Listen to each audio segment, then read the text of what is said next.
오늘 말씀 함께 볼까요? 함께 날 말씀은 누가복음 23장 말씀입니다.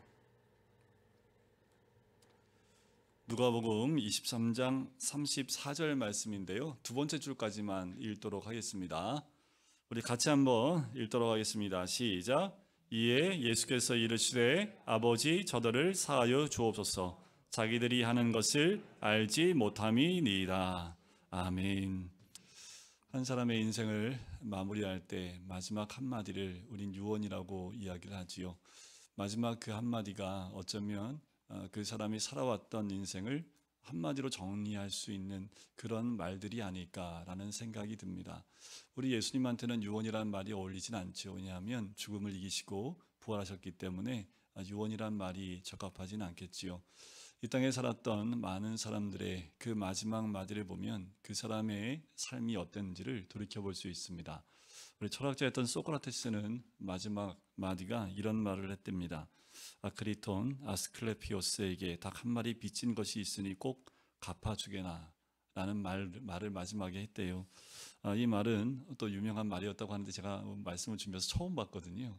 아마도 최후까지 자기 양심적으로 살길 원했던 양심적인 삶을 살길 원했던 철학자의 마지막 마디가 아닌가라는 생각이 듭니다. 근데 줄리어스 시저는 마지막 했던 말이 뭔지 아십니까? 유명하잖아요. 브루투스 너무하셔도 뭐 이런 거 아니었습니까?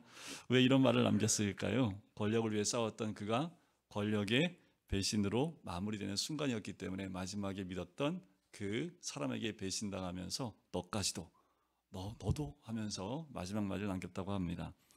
프랑스의 무신론 철학자 볼테르는 임종 순간에 이렇게 말을 남겼대요. 나는 이제 죽어야 한다.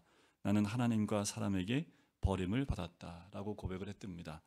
신에 대한 지적인 반항으로 일관해온 그의 삶이 마지막엔 절망으로 고백했던 그 순간이었지요. 엘리자베스 여왕은 마지막에 이렇게 절규했답니다. 내 모든 소유를 다 줄 테니 잠깐의 인생, 내 삶을 연장시켜 줄 수 있겠나 라는 그 말을 남겼답니다. 황금과 권력을 다 소유했지만 하지만 자기의 마지막 1분도 더 늘릴 수 없는 자신의 처지에 비관했던 그 공허한 인생을 결산했던 한마디이지요. 이 모든 마지막 말들은 예수님이 남기신 마지막 말들과 한번 비교해 볼 수 있습니다. 우리 예수님이 십자가상에 사셨던 7마디의 가장칠언, 주님이 마지막 남기신 말씀을 통해서 우리는 주님의 관심이 어디에 있고 또 주님의 삶이 어떠했는지를 생각해 볼 수 있고요. 더 나아가서 우리가 살아야 될 삶을 그 말씀을 통해서 한번 조명해 보고 또 따라가기를 간절히 소원합니다. 그래서 고난 한 주간 동안 제가 아까 광고 시간에 말씀드린 대로 오늘 첫 번째 말씀으로 시작해서 금요 기도회 때 마지막 7번째 말씀으로 이 말씀을 마무리해 보려고 합니다.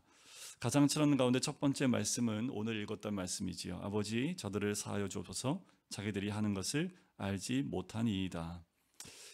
그 옆에는 로마 병정들이 있었습니다. 이 말을 주님이 하실 때 로마 병정들이 이 말을 들었을 때 과연 이들은 이 말씀을 어떻게 받아들였을까? 수없이 많은 사람들을 이 십자가 처형을 했을 텐데 그들이 들었던 예수님의 말은 다른 사람들과 달랐을 것입니다. 왜냐하면 대부분의 죄수들은 이 극악한 형벌을 견디지 못합니다. 결국은 험악한 말을 내뱉을 수밖에 없는 거지요. 그런데 이 십자가 처형이 얼마나 고통스러운 처형 방법인지는 제가 누누이 말씀드렸지요. 말씀을 준비하면서 또 한번 보니까 이 십자가에 달릴 때 여러분들 두 가지의 방법, 두 가지를 꼭 합니다. 채찍질을 반드시 합니다. 이 채찍은 두 가지 형태의 채찍이 있습니다. 긴 채찍이 있고요. 여러 갈래로 되어 있는 채찍이 있습니다. 긴 채찍은 중간중간에 이 쇳덩어리나 아니면 동물의 뼈를 심어 놓고요. 그리고 짧은 채찍들은 그 채찍 끝에 동물의 뼈를 그 끝에 다 달아놨습니다. 채찍질 할 때마다 몸에 가죽이 뜯겨나가는 고통을 느끼고 많은 피를 흘릴 수밖에 없지요. 그리고 난 다음에 십자가에 못 박는데 십자가에 못 박아서 올리는 것이 아니라 보니까 이렇게 나와 있는 것도 있더라고요. 십자가 그 나무 무게가 굉장히 무겁습니다. 그래서 십자가 자체를 들고 왔던 것이 아니라 가로의 나무만 이렇게 들고 갔다라는 얘기가 있습니다. 그 십자가를 세울 때 먼저 세로인 긴 나무를 땅에 박아서 먼저 세워놓고 그 다음에 가로의 나무에 그 사람의 손을 못 박습니다. 못 박을 때 처음에는 이 사람 손바닥에 못을 박습니다. 어떤 못이냐 하면 여러분들 그 철길에 보면 철길에 철들을 서로 연결하는 그 못이 있지요. 그 정도 두께의 못인데 그 못을 이 손바닥에 박아서 그대로 들어 올립니다. 들어 올려서 십자가를 홈에다 딱 끼고 그리고 발을 그 다음에 세로인 그 나무에 박게 됩니다. 근데 문제는 뭐가 됐냐면 그러다 보니까 이 손이 사람의 몸무게를 이기지 못하고 이제 찢어져서 많이 떨어진 거예요. 그래서 이들이 그 다음에 한 방법이 뭐냐면 손목에 이제 못을 박기 시작을 합니다. 손목에 보면 뼈가 두 가지 뼈가 들어가기 때문에 그 사이에 이제 이 못을 박았지요. 그런데 여기다 못을 박다 보니까 어떤 일이 벌어지냐 하면 동맥을 건들 수밖에 없습니다. 그래서 십자가를 받게 되면 동맥에서 끝없이 피가 계속 흐를 수밖에 없는 거지요. 제가 이 말씀을 왜 드리냐면 십자가가 왜 고통스럽냐면 지금 말씀드린 것도 참 상상하기 어려운 고통인데 더 심한 고통은 뭐냐면 몸에서 수분과 피가 다 빠져나가면서 사람이 갈증과 함께 이 몸에서 물이 없어지게 되면 사람에게 오는 고통 가운데 가장 큰 고통이 두통이 온답니다. 심한 두통이 온다. 이거는 사람이 감당할 수 없는 고통인데 너무 감당하지 못해서 기절했다가 깼다 이것을 반복할 수밖에 없답니다. 그래서 동맥에서 피가 다 흘러가서 다 빠져 죽을 때까지 그 고통은 끊이지 않고 계속된다고 합니다. 그래서 얼마나 괴로운 처형법인지 로마 사람들은 없었다고 하지요. 그 말 자체도 하지 않았을 정도로 괴로운 형벌이 십자가 형벌입니다. 그렇게 극심한 고통 가운데 있는 사람들이 어떻게 했을까요? 입에서 나오는 말은 저주하고 욕하고 험한 말이 쏟아져 나올 수밖에 없겠지요. 그런데 예수님은 어땠습니까? 예수님의 첫 번째 말씀은 그러지 않았던 거지요. 로마 병정들이 이 말을 듣고 얼마나 충격을 받았는지 결국 예수님이 죽고 난 다음에 백부장이 이런 고백을 하지요. 정말 하나님의 아들이었구나라는 고백을 할 정도였습니다. 이 절절한 고통의 순간에 자기의 고통과 문제가 아닌 자기를 십자가에 못 박아 달고 있는 사람들을 위한 용서의 기도를 그분은 십자가상에서 드리고 있었던 거지요. 이것으로 우리는 알 수 있는 것, 정말 예수님이 이 땅에 오신 것은 용서하기 위해서 이 땅에 오셨다는 것을 확인할 수 있습니다. 그분의 삶은 용서의 삶이었다는 거지요. 바로 그분에게서 용서를 받아 새로운 삶을 시작한 우리라면 우리도 주님처럼 용서하는 삶을 살아가야 되는 것이 그리스도인의 삶이라는 거지요. 하지만 오늘날처럼 인간이 쉽게 빈곤화되어가는 시대 속에서 내 잘못과 상관없이 이웃들에게 오해당하고 거절당하고 비판당하고 고발당하고 억울함이 있을 때 과연 어떻게 용서하면서 살아갈 수 있을까라는 거예요. 오늘 그 대답을 십자가에서 찾아보려고 합니다. 과연 우리는 예수님이 십자가 위에서 첫 용서의 십자가로 우리에게 다가오셨는데 과연 우리는 어떻게 예수님의 그 십자가의 삶을 닮아갈 수 있을까? 용서를 하려면 첫 번째 용서해야 될 대상을 위해서 기도해야 합니다. 여러분들 정말 용서할 수 없는 사람이 있지요. 어떻게 용서해요? 당신이면 용서할 수 있겠냐라고 할 만한 사람들이 우리들 가운데 가슴에 박혀있는 사람들이 있지요. 그런데 그럴 때마다 우리에게 부딪히는 건 뭐냐 하면 그를 용서라는 메시지입니다. 예수님이 용서하셨으니 너희도 용서라는 그 메시지예요. 그런데 우리는 그 용서라는 말을 입에 담고 싶지도 않은 사람이 있지요. 예수님은 똑같지 않았을까요? 지금 누구 때문에 이 십자가의 고통을 당하고 있습니까? 고통의 절정의 순간 가운데 예수님은 누구의 이름을 부르냐 하면 아버지라고 부릅니다. 왜 아버지의 이름을 불렀을까요? 이건 기도하기 위해서입니다. 예수님의 공생애가 시작부터 시작해서 이제 십자가에 죽는 그 순간까지도 기도했던 주님의 모습은 그 생애 전체가 하나님 아버지와의 기도의 교제 안에 있었던 삶이었다 해도 과언이 아닙니다. 늘 하나님과 교제했어요. 성경 곳곳에 예수님이 기도하러 따로 산에 올라갔다, 밤이 맞도록 기도했다는 얘기, 새벽마다 한적한 곳에 가서 기도했던 내용이 굉장히 많이 나옵니다. 그만큼 예수님은 기도와 분리될 수 없는 분이었는데 더 나아가서 십자가 위에서 첫 마디도 기도로 시작하신다라는 거예요. 이 기도의 삶이 그분에게 용서의 삶을 살게 했던 거지요. 도저히 용서할 수 없다고 생각되는 그 사람이 있습니까? 그 말은 그분을 위해서 기도하셨습니까? 라는 말로 다시 질문 드릴 수 있어요. 과연 내가 용서하고 싶지 않은 그 사람을 위해서 나는 한 번이라도 그 이름을 부르며 기도해 본 적이 있습니까? 주님은 이렇게 가르치셨죠. 나는 너에게 이르노니 너의 원수를 사랑하며 너희를 박해하는 자를 위하여 기도하라. 우리 예수님은 가르치기만 하신 분이 아닙니다. 서경과 바리새인들처럼 가르치기만 하셨던 분이 아니라 자신 스스로가 용서를 실천하시고 성취하셨던 분이라는 거예요. 십자가에 매달려 있을 때 예수님 앞에 여러 사람이 지나가지 않았을까요? 아마도 예수님이 그 고통 가운데 여러 사람이 눈앞에서 왔다 갔다 했을 거예요. 가장 대표적인 사람이 아마 가룟 유다였을 겁니다. 가룟 유다가 자기를 팔러 와서 입맞춤할 때 그 영상이 지나갈 때 우리 예수님 뭐라고 했을까요? 아버지 저를 용서해 주십시오. 자기를 사랑하는 제자이면서도 부인하고 또 맹세하고 저주했던 제자 베드로의 영상이 지나가지 않았을까요? 주님 저를 용서해 주십시오. 자신을 십자가에 내주는 마지막 판결을 했던 빌라도, 그 빌라도의 얼굴을 떠올리시며 뭐라고 기도했을까요? 하나님 저를 용서해 주십시오. 정말 용서하지 못할 사람이 또 한 명 있습니다. 입성할 때에 예수님을 환호하고 다윗의 자손이여 다윗의 자손이 하며 메시아가 왔음을 선포했던 그 군중들이 일주일도 지나지 않아서 예수님을 십자가에 못 박으라고 아우성치고 있는 그 군중의 모습들을 보며 떠올리며 우리 예수님은 저들을 용서해 주시옵소서. 주님의 기도 때문에 주님은 용서하실 수 있었던 거지요. 주님은 그 모든 사람들이 떠오를 때마다 주님 저를 용서해 주십시오, 저들을 용서해 달라는 그 기도가 우리 예수님을 하여금 용서할 수 있는 그 마음을 허락해 주신 거지요. 마찬가지로 우리 기도는 우리의 용서를 가능하게 할 수 있습니다. 용서하며 살아간다는 삶이 무엇입니까? 기도의 삶이에요. 그를 위해 기도하는 거지요. 기도가 우선입니다. 기도하지 않고는 우리는 절대로 용서할 수 없는 사람이라는 거지요. 또 한 가지가 있습니다. 인간의 무지를 우리 예수님이 이해하셨습니다. 만약 골고다 언덕에 올라가 지금 예수님의 십자가에 못 박았던 로마 병장에게 우리가 이렇게 질문한다면요, 당신들은 당신들이 지금 무슨 일을 하고 있는지 아십니까? 라고 질문한다면 이 병정들은 당연하지요, 나는 지금 죄수를 십자가에 못 박았습니다 라고 답했을 것입니다. 그러나 주님은 모른다고 말씀하십니다. 뭘 모른다고 말씀하셨을까요? 그들은 하나님의 아들을 십자가에 못 박는 것 자체를 몰랐습니다.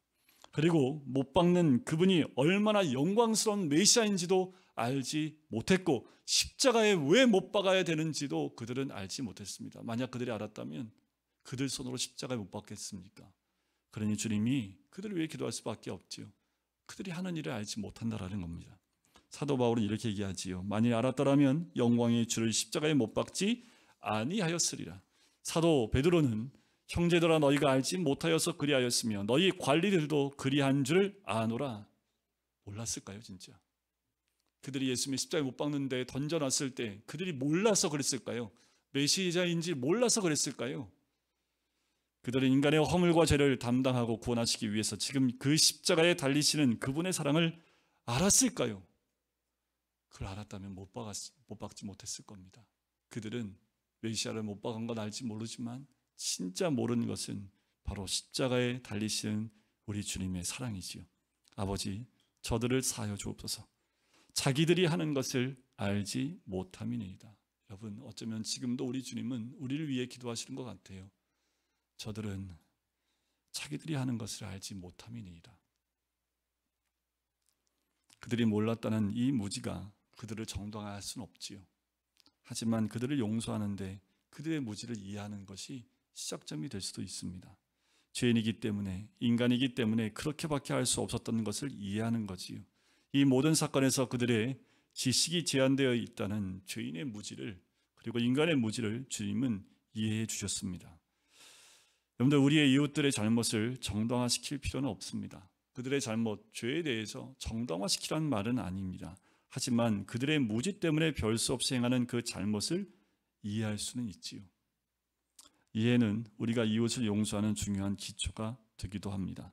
흔히 우리는 어떤 사람들이 우리의 삶 속에 큰 피해를 입혔을 때 우리는 이렇게 얘기하죠. 어떻게 그럴 수 있느냐? 어떻게 그럴 수가 있겠느냐? 그런데 우리 주님은 이렇게 대답할 수도 있습니다. 그럴 수도 있지. 죄인이기 때문이야 라고 우리에게 말씀하시는 거지요.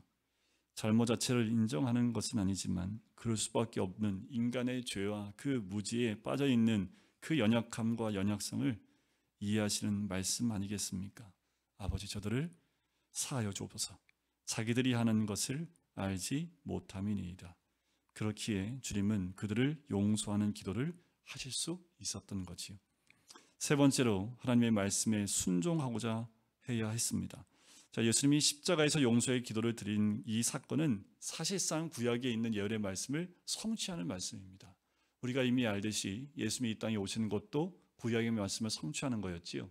공생의 기간에 있는 모든 사건들이 다 구약의 말씀을 이루려 하심이라 라는 그 메시지를 통해서 구약의 말씀대로 사셨던 예수님의 모습, 십자가에 달리는 그것까지도 이미 예언된 하나님 말씀을 순종하시는 예수님의 모습입니다. 수백 년 전에 십자가에 못 박히시기 전에 이미 수백 년 전 선지자 이사야를 통해서 놀라운 예언이 있었지요. 이사야 53장에 나와 있는 그 모든 말씀입니다. 메시아에 대한 예언이지요. 메시아가 되신 바로 그분이 범죄자 중 하나로 헤아림을 입고 많은 사람의 죄를 지며 기도하리라는 내용입니다. 그분이 이 땅에 오시기 수백 년 전에 이미 예언되어져 있는 말씀이지요. 주님은 바로 그 하나님 말씀을 이루기 위해서, 그리고 그 뜻을 이루기 위해서 십자가에서 용서의 사명을 실천하고 계시는 겁니다. 용서는 하나님의 뜻이었고요, 하나님의 명령이었습니다. 용서는 하나님의 명령입니다. 그렇다면 용서하지 않는 것은 하나님 명령에 불순종하는 거지요. 우리가 이웃을 용서하지 못하는 그 출발점은요, 우리 감정에 있습니다. 우리 감정이 용납할 수 없는 거지요. 그 사람을 용납할 수 없는 우리의 감정, 어떻게 그를 용서할 수 있습니까? 내 삶에, 내 마음속에 이런 상처, 아픔, 이런 실망과 좌절을 다 떠안겼는데 어떻게 용서할 수 있습니까? 그러나 그것이 당신을 향한 하나님의 뜻이라면, 하나님 명령이라면 어떻게 하시겠습니까? 다시 본문을 보시면 34절에 보면 첫 글자가 이렇게 시작하죠. 이에라는 단어로 시작합니다. 이에 예수께서 이르시되 라고 해요. 이 이에라는 말이 무슨 뜻입니까? 33절을 보면 해골이라는 곳에 이르러 거기서 예수를 십자가에 못 박고 두 행악자도 그렇게 하니 하나는 우편에 하나는 좌편에 있더라. 이에, 그 다음에 십자가에 못 박히는 그 순간 주님의 입에서 나오는 기도가 아버지, 저들을 사하여 주옵소서라는 거예요. 예수님을 땅 위에 십자가에 내려놓고 손바닥에 못 박는 바로 그 순간 그분은 이 기도를 하신 거지요. 어떻게 이런 기도를 하실 수 있었을까요? 감정으로 말하자면 주님은 이 기도를 할 수 없겠지요. 하지만 주님은 이것이 하나님의 뜻을 성취하는 것임을 알았습니다. 아마 주님도 인간성의 근거에서 기도하셨다면 아마 차라리 이 기도가 인간적이겠지요. 아버지, 저들에게 진노를 내려주십시오. 아버지, 저들에게 심판하여 주십시오. 하나님, 이 시간 저들에게 벼락을 내려서 저들을 하나님 심판하여 달라는 그 이야기가 나오지 않을까요? 내게 상처와 아픔을 가져두던 이웃을 바라볼 때 여러분들 이런 기도 나오지 않으세요? 하나님, 뭐 하십니까? 저들을 어떻게 저렇게 두고 계십니까? 하나님, 다른 건 몰라도 저 사람은 저렇게 살고 있으면 안 되는 거 아닙니까? 용서할 수 없는, 그리고 용서하고 싶지도 않은, 오히려 우리 입에서 그들에 대해서 심판을 행하는 그런 기도가 나오지 않겠습니까?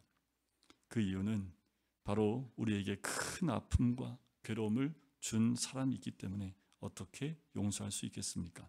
하지만 주님은 하나님의 뜻을 헤아리고 계셨지요. 그리고 하나님의 뜻을 순종하셨습니다. 여기에 아버지, 저들의 죄를 사하여 주옵소서라는 그 말 자체는요, 진행형으로 되어 있습니다. 한 번으로 끝나는 것이 아니라 계속 반복하여 진행적으로 하고 계시다라는 거예요. 그러니까 뭐냐 하면 왼손에 손이 박힐 때, 못이 박힐 때 하나님 용서해 주십시오. 오른손이 또 박힐 때 하나님 용서해 주십시오. 또 발목이 그 나무의 못에 박힐 때 아버지, 저들을 사하여 주옵소서. 창자가 뒤틀리고 온몸에 피가 역류하며 두통과 괴로움과 그 아픔의 절정에 이르는 그 순간에도 주님은 반복해서 외치십니다. 아버지요, 저들을 사하여 주옵소서. 그분은 지금 순종하고 계신 겁니다. 그 용서의 기도는 순종을 위해서 영혼 깊은 곳에서 쏟아내는 절규였을 것입니다. 왜요? 그 고통 가운데 어떻게 용서를 외칠 수 있습니까? 그것은 예수님의 절규의 음성이었죠. 하나님의 뜻을 이루기 위해 그 명령에 순종하기 위해서 말입니다. 용서가 하나님 명령이라는 차원에서 생각해 보았습니까? 용서는 하나님의 명령입니다. 용서하라. 용서하라. 명령이에요. 명령 앞에 한 가지 응답이 가능합니다. 그것은 순종이지요. 그 순종은 의지적입니다. 용서의 문제는 감정적으로 접근하면 용서할 수 있는 사람은 단 한 명도 없습니다. 아무도 용서 못한다라는 거지요. 하지만 용서가 나를 향한 하나님의 명령이고 뜻이라면 용서할 수 없는 내 감정에도 불구하고 용서해야 된다는 의지적인 결단을 하는 거지요. 의지의 순종을 요구하는 것입니다. 의지적인 우리의 고백이 필요한 거지요. 이미 세상을 떠난 세계가 존경하는 화란의 그리스도인인 코리텐 붐이라는 분이 계십니다. 이분은 가족들이요, 유대인 가족을 숨겨뒀다가 발각이 돼서 독일에 의해서 이 수용소에 온 가족이 잡혀가게 됩니다. 독일 라덴스부르크라는 수용소에 갇히게 되고 처절한 감옥 생활을 시작하게 됩니다. 그때 이 코리의 언니였던 베티가 감옥에서 죽게 됩니다. 하지만 코리는 극적으로 생명을 보존하고 살게 돼요. 그리고 전쟁이 끝납니다. 그런데 그 순간에 하나님이 이 여인의 마음에 부담감을 확 주셨는데, 무슨 부담감이냐면 독일 사람들에게 하나님의 사랑과 용서의 복음을 증거하라는 그 마음의 부담감을 주셔요. 그래서 자유의 몸이 되자마자 이 콜이라는 분은 독일 마을을 돌아다니면서 하나님은 여러분을 사랑하십니다 라는 사랑의 복음, 치유의 복음, 용서의 복음을 증거합니다. 집회 때마다 사람들이 몰려들기 시작을 해요. 집회 끝나면 모든 사람들이 이 여인 앞에 무릎을 꿇고 그 손에 입맞추며 회개를 하기 시작을 합니다. 수없이 많은 사람들이 이 집회에 참여를 하는데, 근데 그 순간 어느 마을에 갔을 때 또 집회가 끝나고 사람들이 줄을 서서 이 여인을 만나려고 기다리고 있는데 저 끝에 한 사람이 눈에 들어옵니다. 그 사람이 누구냐 하면 바로 라덴스부르크 수용소의 간수였습니다. 자기 가족을 참혹하게 고문하고 괴롭혔던 그 사람이 저 끝에 서 있는 거예요. 그 사람의 얼굴이 시야에 들어옵니다. 자기 언니의 목숨을 빼앗았던 그 사람, 비인간적인 학대를 통해서 수없이 많은 고통을 나에게 주었던 그 사람이 저 끝에 서 있습니다. 그 할머니가 그 쓴 책에 이렇게 고백해요. 그 순간, 그 사람을 보는 순간 내 피는 거꾸로 솟는 것 같았다. 내게는 한마디 대답만 솟아나왔다. 하나님, 저 사람만은 용서할 수 없어요. 저 사람만은 용서할 수가 없어요. 하지만 하나님은 계속 이렇게 말씀하셨다. 용서해라. 할 수 없어요. 용서해라. 할 수 없어요. 하나님, 용서할 마음이 아닌걸요. 용서해라. 그 마음에 계속 마음에 부딪힘이 있는 가운데 그 사람이 한 걸음 한 걸음 다가옵니다. 그 순간 이 할머니는 갑자기 하나님 말씀을 새롭게 생각하기 시작합니다. 나는 너에게 용서할 마음인가 아닌가를 묻고 있는 것이 아니다. 용서하라. 이것은 명령이다. 용서하겠는가? 그 순간 코리 할머니는 용서할 수 있는 마음이 아니고 용서할 수 있는 기분이 전혀 아니었음에도 불구하고 이렇게 행동합니다. 나는 의지적으로 팔을 내밀어 그 앞에 다가와 있는 그 사람을 끌어안았다. 순종했다. 그런데 바로 그 순간, 그 사람을 끌어안는 순간 나는 진심으로 그를 용서하고 있는 나 자신을 발견했다. 그러면서 이런 놀라운 고백을 했습니다. 주님의 명령에 순종했더니 순종할 수 있는 능력을 그 다음에 하나님은 나에게 주셨다. 이 고백처럼 여러분들, 우리에게도 이런 고백이 있기를 원합니다. 주의 명령에 순종했더니 순종할 수 있는 능력을 하나님이 나에게 주셨다. 그를 용서할 수가 있느냐 없느냐, 우리의 느낌과 마음 상태를 주께서 묻고 계신 것이 아닙니다. 주님의 뜻은 용서입니다. 하나님은 용서를 명령하시는 거지요. 여러분들, 그 사람들 용서하시겠습니까? 신앙생활 오래 했는데도 여전히 용서할 수 없는 한 사람을 남겨두고, 두 사람, 세 사람을 남겨두고 그 사람은 쳐다보고 싶지 않아서 그냥 그 사람 묻어두고, 왜요? 앞으로 만날 사람도 아니니까, 만나고 싶지도 않으니까, 그 사람 없이 그냥 생활하면 되니까 하고 이제까지 신앙생활했다면 어쩌면 십자가 위에 계신 예수님께서 우리에게 묻고 있는 거지요. 용서할 수 있겠느냐라고 묻고 계시는 거지요. 베드로가 이렇게 묻지요. 형제님, 선생님, 내 형제를 몇 번이나 용서하면 되겠습니까? 3번 하면 되겠습니까? 그때 예수님 뭐라고 말씀하셨습니까? 70번씩 7번이라도 할지니라. 그것이 바로 그리스도인의 삶의 방식이지요. 나는 용서하고 용납하고 그 피로 나를 씻어주시고 하나님 자녀로 삼아주시고 내 이름을 하늘의 생명책에 기록하고 구원하신 그 주님이 이제 한 세상 살아가는 동안에 얽힐 수 있는 복잡한 인간 관계 속에서 받은 상처에 수많은 삶의 왜곡과 갈등에도 불구하고 내 삶의 건강과 자유와 승리를 위해서 명하시는 거예요. 용서는요, 그 사람을 위한 것이 아니라 나를 위하는 거지요. 내가 원망과 또 미움에 붙잡혀 있기를 원치 않으시는 겁니다. 그래서 주님은요, 갈보리 언덕으로 함께 우리 모두가 올라가기를 원하고 계세요.